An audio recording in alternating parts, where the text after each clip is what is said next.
33 de la mañana y ya está conectado Camilo Tiscornia, economista. Nos vamos a estar hablando un poquito de qué pasó con la inflación y qué es lo que se puede venir. Camilo, ¿cómo estás? ¿Qué tal? ¿Cómo te va? Muy bien.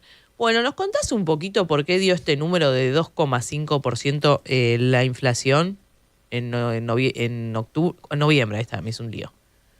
Mira, yo creo que hay un factor clave que fue el aumento del precio de la carne, Mm, que obviamente responde a varios factores, ¿no? No se le puede asignar exclusivamente a uno, como uno podría pensar tal vez el tipo de cambio. Hay varias cosas que influyen, hay incluso un tema de estacionalidad en algún punto, pero eso tuvo un rol importantísimo. Dependiendo de la región que tomes, de lo que informa el INDEC, pudo haber aumentado hasta más de 7% en algunos lugares, mm, y eso tiene un peso muy importante en el índice e incluso en lo que se llama la inflación núcleo, que es la que deja de lado los servicios regulados y los precios estacionales, que hizo que fuera la núcleo 2,6, un poco por encima del 2,5 de la inflación total. Te diría que ahí hay un factor muy importante. Después se sumó también un aumento más fuerte en varios servicios públicos de lo que venía viendo en meses previos, o sea que eso también fue un factor que generó algo de presión, y obviamente podemos pensar que el contexto de suba de tipo de cambio de los últimos meses puede haber tenido algún efecto demorado, porque ya en realidad en noviembre no hubo tanto movimiento del tipo de cambio. Con lo cual, te diría que ahí está un poco la explicación de este número más alto que los últimos de los meses previos, ¿no? ujú. Y el gobierno habla mucho del efecto de la caída de la demanda de dinero. ¿Esto puede explicar un poco lo que fue este número de la inflación? La caída de la demanda de dinero, que puede ser una cosa medio sofisticada, a veces que usamos los economistas como término, ¿no? Pero básicamente lo que refleja es que vos por algún motivo querés tener menos pesos encima de lo que venías teniendo. ¿Y cómo te sacás de encima pesos? Comprando cosas, lo cual repercute en más demanda por bienes y servicios. Ahí, si vos querés, dando un canal bastante directo a la posibilidad de que los precios aumenten algo más, dependiendo del estado de cada sector económico, o habitualmente en la Argentina, que esto es muy común, comprando dólares, con lo cual eso repercute en que suba el tipo de cambio, y ahí tenés otro canal que te genera inflación, porque directamente todo lo que está ligado al tipo de cambio, que en la Argentina es mucho, no solo por las cosas directamente ligadas per se al tipo de cambio, sino también por un tema de expectativas, tenés otro efecto inflacionario. Entonces, efectivamente, la caída de la demanda de dinero, que se acentuó mucho en los meses previos a las elecciones, terminó provocando de alguna manera esos efectos. En noviembre hubo una reversión, empezó a aumentar un poco la demanda de dinero, por eso te decía que lo que pasa en la inflación en noviembre, estrictamente, no sé si lo vería como una caída en la demanda de dinero, creo que el tema del precio de la carne tuvo mucho que ver. Bien. Y respecto a los meses que se vienen, bueno, diciembre estacionalmente siempre suele ser alto. ¿Cuál es tu expectativa? Y ya pensando en 2026, ¿no? Como decís, diciembre es un mes que suele haber más inflación. Lo que pasa es que, claro, noviembre, eso ocurre porque noviembre suele ser bastante tranquilo. En este Mm, caso ya noviembre fue bastante alto, por lo que comentábamos recién. Entonces, no sé si cabría esperar mucha más inflación en diciembre que en noviembre. Nosotros de lo que tenemos hasta el momento de diciembre, detectamos de vuelta que la carne tuvo una suba bastante fuerte en la primera semana, pero después tendió a haber bastante moderación en lo que va de la segunda. Así que preliminarmente te diría que el dato de diciembre podría ser parecido al de noviembre. Si es un poco más, si es un poco menos, habrá que dejar pasar un poquito más los días. bien. Y para allá, para el año que viene, ¿qué estás proyectando? Yo creo que mientras se pueda mantener la situación financiera post elecciones, que es mucho más tranquila que la previa, y obviamente dando por sentado que el gobierno va a seguir con el orden fiscal y monetario, yo creo que la inflación va a seguir bajando. Es difícil siempre anticipar el ritmo, pero creo que no sería raro esperar, avanzado un poco el año, que la inflación empiece más con 1 que con 2, ¿no? Este año hemos llegado a tener meses con 1 y pico de inflación allá por el segundo trimestre, y después, por lo que comentábamos antes, a partir del tercero es como que un poco empezó a subir. Entonces yo creo que no estamos lejos de que el año que viene la inflación empiece con 1 y pico, o sea que terminaría siendo menor al 25% el año que viene, tal vez incluso menos del 20%. Pero Mm, bueno, habrá que ir viendo el año cómo se desarrolla. bien.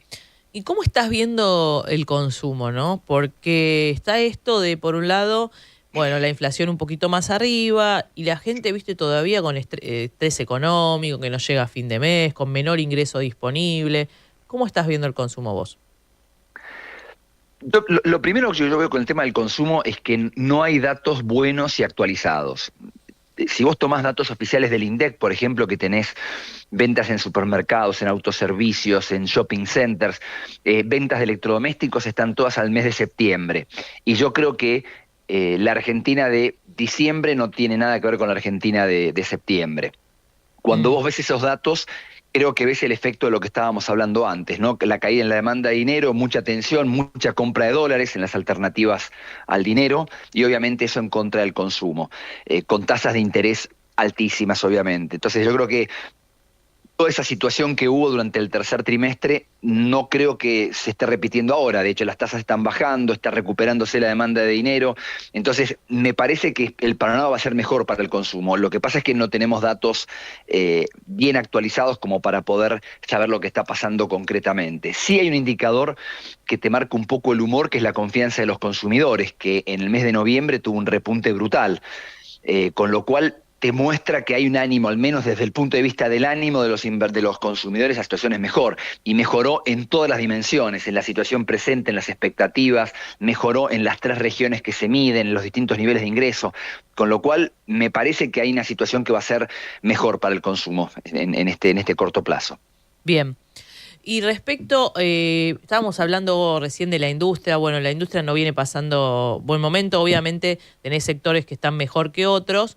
¿Qué es lo que vos ves que está sucediendo en la industria? ¿Ves esta disparidad respecto a intrasectores? ¿Y qué es lo que puede hacer, ¿no?, el industrial y qué puede pasar con los empleos? Mira, lo primero que diría es con lo que estabas marcando vos, ¿no? No existe la industria. Son muchísimos sectores y son muy diferentes. Entonces, lógicamente, no todos van a tener la misma performance. Y de hecho, cuando uno ve los indicadores que publica el INDEC de actividad industrial, de industria manufacturera, no hay una tendencia muy definida, te diría ya desde el segundo trimestre, es como que el índice va y viene. ¿Y qué te refleja eso? Que hay meses que algunos sectores van un poco mejor, otros que van un poco peor. Es muy dispar la situación. En un contexto general, te diría, en donde obviamente hay mucha más competencia en la economía argentina. Este es un dato que está para quedarse. La economía argentina está mucho más abierta de lo que estaba con el gobierno anterior. Entonces, lógicamente, hay mucha más competencia y en particular para el sector industrial, que son cosas que se pueden comerciar internacionalmente. Y además tenés un tipo de cambio que no está tan bajo como el verano pasado, que realmente estaba muy bajo, pero no es un tipo de cambio muy alto. Entonces, obviamente eso hace que en un contexto de una economía muy abierta, lo importado sea muy atractivo también. Entonces, es un contexto muy difícil. Definitivamente yo creo que tiene que haber un esfuerzo muy grande, ya no te diría solamente en los sectores industriales, sino con cualquier actividad, cualquier empresa que compita con lo extranjero, tiene que haber un esfuerzo muy grande en eficiencia, en mejoras de competitividad, en seleccionar bien lo que se hace. La actual política económica genera un conjunto de incentivos muy distintos al que había con el gobierno anterior. En el gobierno anterior la realidad es que era una economía muy cerrada y en donde principalmente las empresas lo que más tenían que hacer eran negocios financieros, aprovechando las distintas discrepancias e intervenciones que había con las brechas, con las tasas de interés subsidiadas, ¿sí? Todo un tipo de dinámica que es completamente distinta a la actual, en donde el foco tiene que ser en ser sumamente eficiente y muy competitivo. En la medida en que eso se pueda hacer, yo creo que las empresas van a poder salir adelante. Obviamente habrá empresas que les costará más y en todo esto lo que es muy importante es que haya crédito. Por eso lo que hablábamos antes de la baja de las tasas de interés me parece que es sumamente importante y seguir avanzando en medidas para que las tasas de interés también bajen lo suficiente en el crédito de empresas, no solamente en lo que reciben las personas como depositantes, que ahí hay mucho para trabajar, creo. Estamos hablando con el economista Camilo Tiscornia y ya para ir terminando, hablamos recién y detallamos un poco los puntos centrales de esta reforma laboral, pero te quería consultar, ¿esta reforma laboral puede generar más empleo en blanco?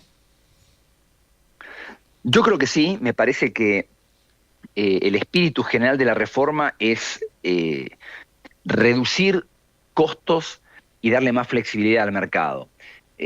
Me parece que como concepto general es muy importante, porque si uno ve lo que ha sido la evolución del empleo en la Argentina desde el 2011, por decirte algo, Lo único que ha crecido en la Argentina como sector empleado es el monotributismo y los autónomos, con muy poco dinamismo del empleo en relación de dependencia.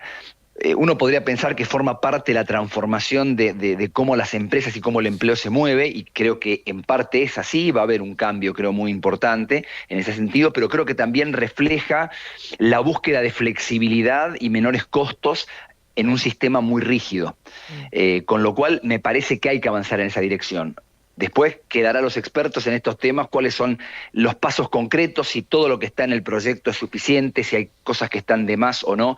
Habrá que verlo con gente especialista del mercado laboral, pero como concepto general yo creo que es positivo. Ahora, eso tiene que ir acompañado, obviamente, de una gestión de la política económica que permita que la economía crezca.